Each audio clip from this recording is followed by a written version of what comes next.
Over 1 million people live in Birmingham, but hardly any of them are using the city's main train station.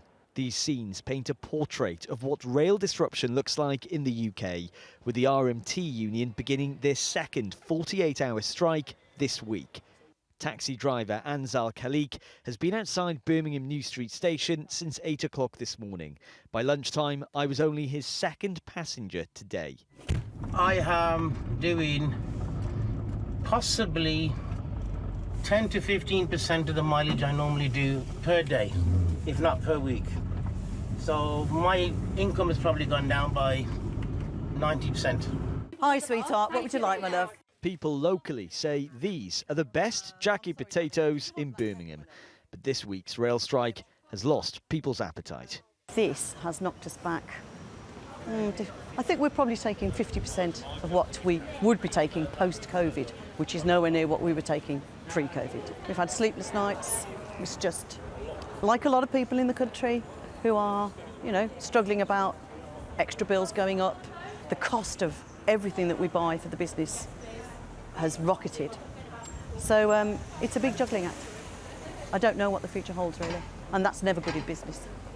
There may be destinations on the departures board, but Network Rail have said only around 20% of services are expected to run today, and the advice to passengers still remains: only travel if absolutely necessary.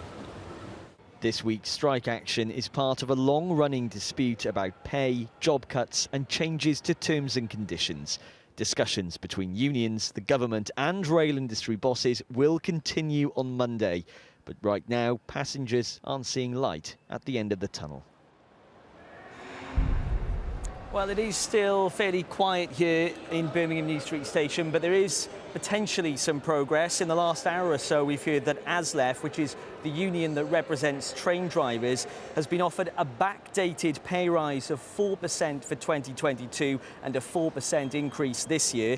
If accepted, that proposal would mean the base salary for the average train driver would increase from £60,000 to £65,000, almost £65,000 by the end of this year. However, with proposed changes come some conditions. One of those outlined by the Rail Delivery Group is employers taking control of things like staff, work and training schedules, meaning bosses wouldn't need to really agree rotas or train routes with unions. So it's unclear at the moment when we'll hear if this offer will be accepted by ASLEF, but passengers will be keeping their fingers crossed for services really to return back to normal.